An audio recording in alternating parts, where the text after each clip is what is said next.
A stranger in a black coat stopped me on a train platform and told me not to get back on my train. I thought he was insane. By morning, I found out he had saved my life.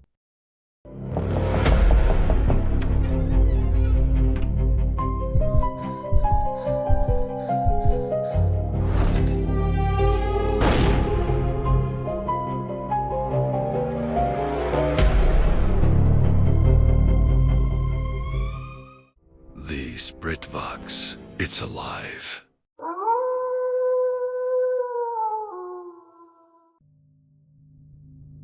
My name is Daniel Marsh, and 3 years ago I moved to a small town called Hollow Creek, tucked into the Appalachian foothills.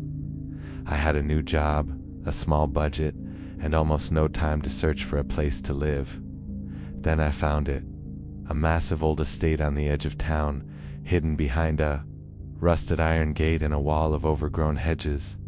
Beyond the gate was a garden that must have once been beautiful, apple trees and old rose beds gone wild with neglect.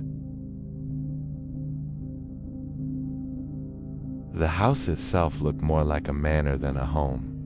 Wide stone porches, tall white columns, marble floors that echoed with every footstep. A curved staircase climbed up toward the second floor, and behind the house stretched even more land, thick with weeds and shadows. The rent was almost nothing.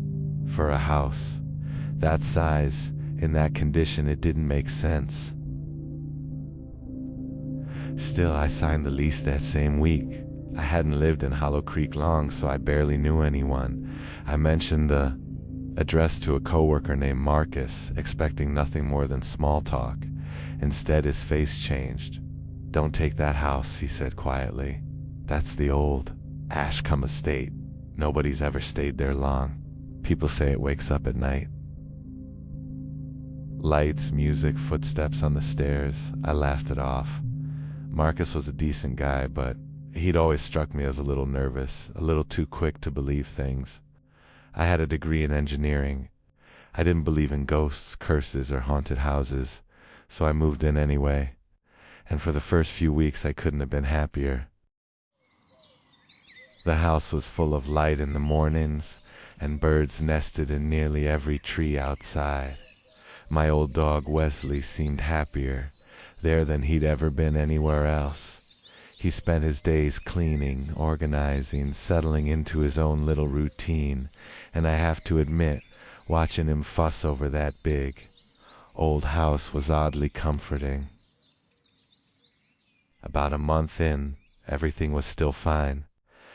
Then one Sunday morning, I woke up later than usual and heard someone screaming outside. I ran out to find Wesley standing near the back garden, shaking, his face pale as paper. I asked him what happened. He could barely speak. "There's something in the garden," he said. "I was taking out the trash and I saw a man standing there. His eyes were red, not tired red, glowing red like something was burning behind them." He said the man just stared at him and then vanished into thin air right in front of him. I almost laughed. Broad daylight, a locked property, and a story about glowing eyes. I told him it was nerves, maybe a trick of the light through the trees. He didn't argue, but I could tell he didn't believe me either. A few days later, it happened again. I heard a strange, low groaning sound from outside and found Wesley collapsed near the garden, barely conscious.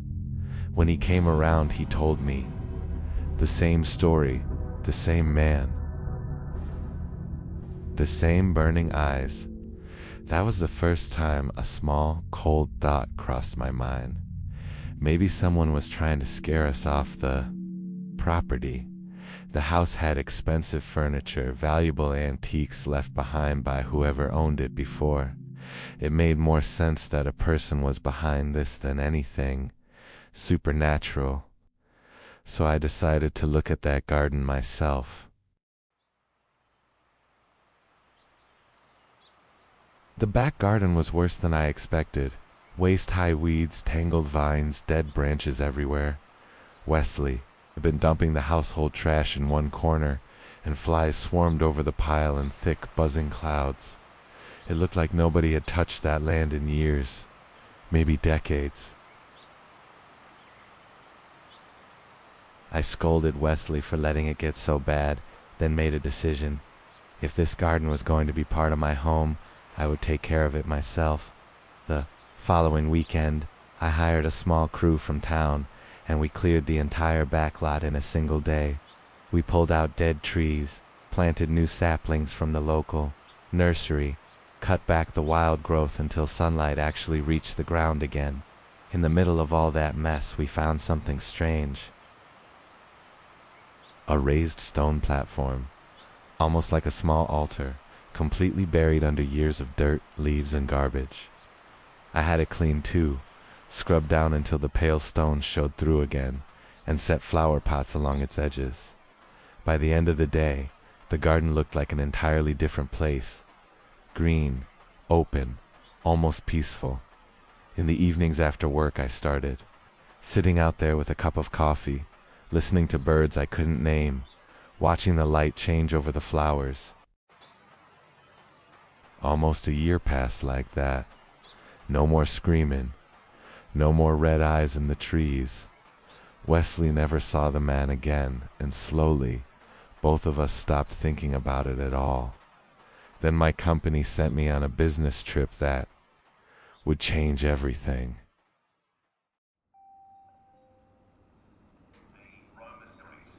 I had to travel to a city called Ridgeport for a work assignment, and I decided to take the night train to save time. The carriage was almost empty when I boarded, just a handful of tired travelers scattered across the seats. Wesley had packed me a small dinner, and it was only once I sat down to eat that I realized I'd left my water bottle back at the house. The train was scheduled to stop briefly at a station called Cardiff Junction, so I figured I'd just buy a bottle there. When we pulled in, I stepped off quickly, grabbed a bottle from a vending machine near the platform, and turned to hurry back. That's when a man stepped directly into my path. "You're Daniel Marsh, from Hollow Creek," he said. I froze for a second. I didn't recognize him at all, and hearing my full name from a total stranger in a town I'd never even visited sent a strange chill down my spine. I asked who he was. He ignored the question completely. "Don't get back on that train," he said. "Stay here tonight. Don't ask me why. Just do it." Something about his voice made my anger flare up immediately. Who was this man telling me what to do, delaying me, wasting my time with some strange warning I hadn't asked for? I tried to see his face clearly under the dim station lights, but I couldn't make out much at all. He wore a heavy dark coat that seemed to swallow the light around him, and above the collar all I could see were his eyes, unnaturally bright, almost glowing in the shadow of his hood. I pushed past him, determined to catch my train, but he stepped in front of me again, more firmly this time. "I'm only telling you this because of what you did," he said. "Now stay back. I don't know how to explain what happened next. I wanted to shove past him and run for the train. My legs simply wouldn't move. I stood there, furious and frozen, as the train doors closed and the whole carriage pulled away from the station without me. When I finally turned back, around to confront him, the platform was completely empty. No footsteps, no sound of anyone walking away. Just cold night air and the faint smell of rain. I spent that night in the station's waiting room, too angry and confused to think clearly. By morning I gave up and took the first train back home instead of continuing on to Ridgeport. When I walked through my own front door, Wesley was already waiting with a cup of coffee. "Where were you all night?" he asked. "Someone came by yesterday evening and dropped off your suitcase. Said you'd be home today. I stared at him, completely lost. My suitcase had been on that train. I never packed a spare, and I certainly hadn't sent anyone to deliver it. Then I saw the newspaper sitting on the kitchen table, and everything inside me went cold. The night train I was supposed to be on had caught fire just past Cardiff Junction. Dozens of passengers hadn't made it out of the carriages in time. That was my train, the exact one I had been trying so desperately to get back on. I sat down slowly, my hands shaking, unable to fully process what I was looking at. If that stranger hadn't stopped me, hadn't physically blocked my path on that platform, I would have died in that fire along with everyone else. But who was he? And how did my suitcase end up back at my own front door? I told Wesley everything, the man in the black coat, the glowing eyes, the way my legs refused to move. He went quiet for a long moment, then said he'd ask around town. A few days later, he came back with an answer that changed how I saw my entire house. The estate I was living in had once belonged to a man named Elias Ashcombe, a wealthy landowner from over a century ago. People said Ashcombe had once controlled so much of the land around Hollow Creek that even the wolves stayed clear of his property, too afraid of him to hunt there. When Ashcombe died, he was buried on his own estate in the back garden of his own home. The stone platform we had cleaned and covered in flowers wasn't a garden feature at all. It was his grave. For years that grave had sat, forgotten, buried under trash and weeds, and every family who had tried to live in that house before us had ignored it completely. According to Wesley, that was exactly why the ghost of Elias Ashcombe had frightened him in the garden that day, angry that someone was dumping garbage onto his final resting place.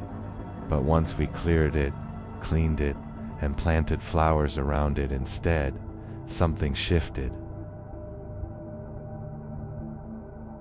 The land Ashcombe had ruled over in life, he was still watching over in death, and because I had shown his grave respect instead of neglect, he had returned the favor in the only way a spirit like that could. He kept me off a train that was never meant to reach its destination.